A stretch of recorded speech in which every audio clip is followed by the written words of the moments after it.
नमस्कार बच्चों, मैं श्वास स्कूल से आपकी हिंदी की अध्यापिका बोल रही हूँ। बच्चों, हमने 8वीं कक्षा की भारतीय खोज पुस्तक शुरू कर रखी है, जिसमें हमारा पाठ 1 पूरा हो गया, अहमदनगर का किला। ये जो पुस्तक है पंडित जवाहरलाल नेहरू जी द्वारा लिखित है। हमने पाठ 2 शुरू कर रखा है, तलाश।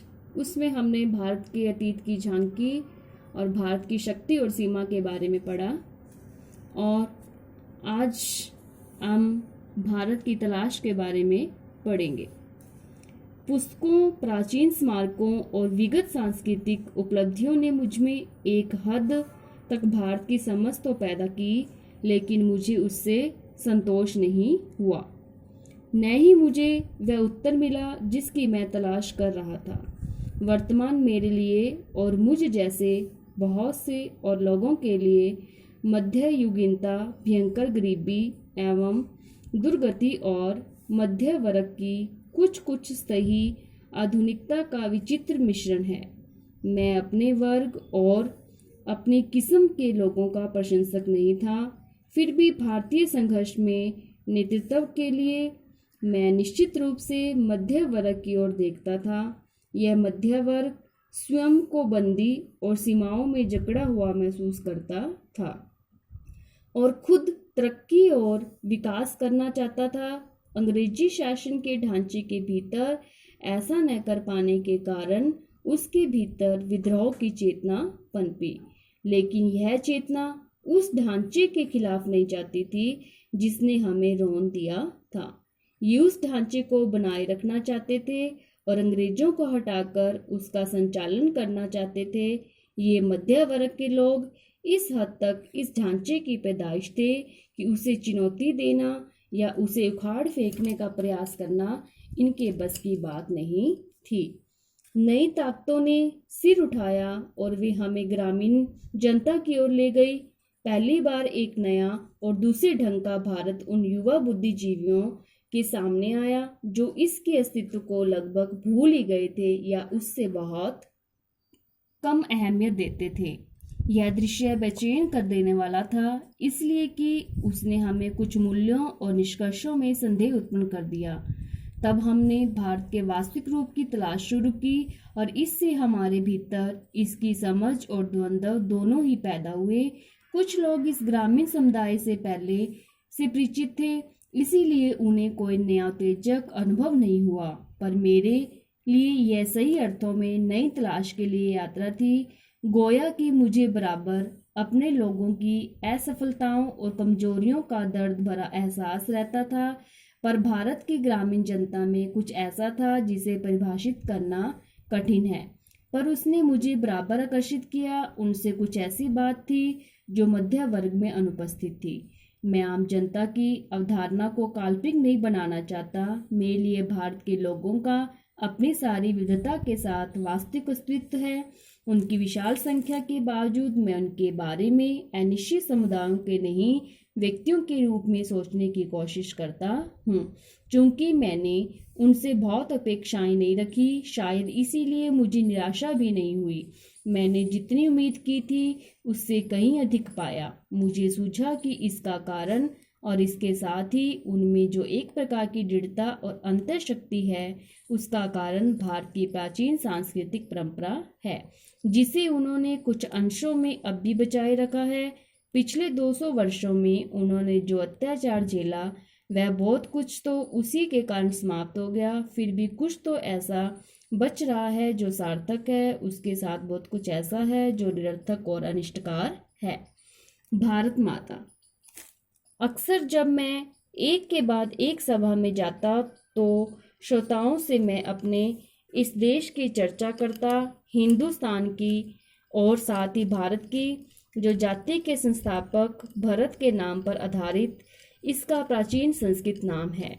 मैंने शहरों में ऐसा कम किया कि क्योंकि वहाँ के श्रोता अपेक्षाकृत आधुनिक थे और वे अधिक दमदार भाषण की अपेक्षा करते थे।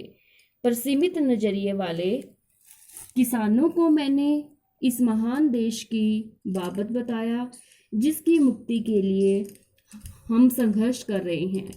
कि कैसे इसका हर हिस्सा दूसरे से भिन्न होते हुए भी भारत है।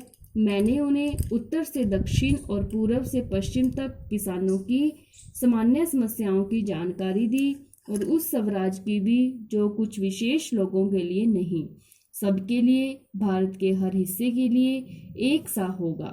मैंने उन्हें सुदूर उत्तर पश्चिम में खैबर पास से कन्याकुमारी या केप कॉमरिन तक अपनी यात्रा के बारे में बताया। मैंने बताया कि कैसे हर जगह मुझसे किसानों ने एक जैसे सवाल पूछे, क्योंकि उनकी समस्याएं समान थी। गरीबी, कर्ज, निहित स्वार्थ, जमींदार, महाजन, भारी लगान और कर, पुलिस के अत्याचार, और ये सब उस ढांचे में लिपटे हुए थे जिसे हमारे ऊपर विदेशी हुकूमत ने आरोपित किया था। साथ में यह भी कि राहत भी सबके लिए आनी चाहिए थी। मैंने इस बात की कोशिश की कि वे भारत को अखंड मानकर उसके बारे में सोचें, साथ ही थोड़ा बहुत उस विराट विश्व के बारे में भी सोचें जिसके हम एक हिस्से हैं। यह काम बहुत आसान नहीं था, पर उतना मुश्किल भी नहीं था जैसा मैंने सोचा। हमारे प्राचीन महाकाव्यों और पुरागाथाओं होता है पुरानी, ठीक है, प्रशंसा यानी कि पुरानी कथाएं होती हैं, जो प्राचीन कथाएं हैं उसको कहते हैं पुरागाथाएं, और दंत कथाओं की उन्हें पूरी जानकारी थी। इस साहित्य ने अपने देश की अवधारणा से उन्हें परिचित करा दिया था। इन लोगों ने हमेशा, कुछ ऐसे भी होते थे इन लोगों में से जिन्होंने भारत के चारों कोनों में स्थित धार्मिक स्थलों की यात्रा भी की। कभी कभी जैसे ही मैं किसी सभा में पहुंचता था, मेरे स्वागत में अनेक कंठों का स्वर गूंज उठता था। ये कौन कह रहे हैं? ये पंडित जवाहरलाल नेहरू जी कह रहे हैं, क्योंकि उन्होंने खुद ने ये पुस्तक लिखी है, तो वो इसके बारे में बता रहे हैं। भारत माता की जय। मैं उनसे अचानक प्रश्न कर देता कि इस पुकार से उनका क्या आशय है। मेरा प्रश्न उन्हें मनोरंजक लगता और चकित करता। उनकी ठीक ठीक समझ में नहीं आता कि वे मुझे क्या जवाब दें, और तब वे एक दूसरे की ओर, फिर मेरी ओर ताकने लगते। मैं बार बार सवाल करता जाता। आखिर एक हट्टा कट्टा जाट, जिसका न जाने कितनी पीढ़ियों से मिट्टी से अटूट नाता है, जवाब में कहता कि यह भारत माता हमारी धरती है, भारत की प्यारी मिट्टी। मैं फिर सवाल करता, कौन सी मिट्टी? उनके लिए अपने गांव के टुकड़े की, या जिले और राज्य के तमाम टुकड़ों की, या फिर पूरे भारत की मिट्टी? प्रश्नोत्तर का यह सिलसिला तब तक चलता रहा जब तक वे प्रयत्न करते रहते और आखिर में कहते कि भारत वह सब कुछ तो है ही जो उन्होंने सोच रखा है।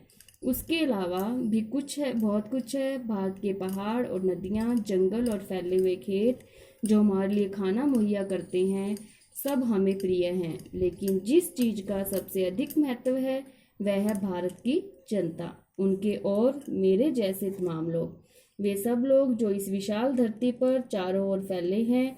भारत माता मूल रूप से यही लाखों लोग हैं, और उसकी जय का अर्थ है इसी जनता जनार्दन की जय। मैंने उनसे कहा कि तुम भारत माता के हिस्से हो, एक तरह से तुम खुद ही भारत माता हो। जैसे जैसे यह विचार धीरे धीरे उनके दिमाग में बैठता जाता, उनकी आंखें चमकने लगती, मानो उन्होंने कोई महान खोज कर ली हो।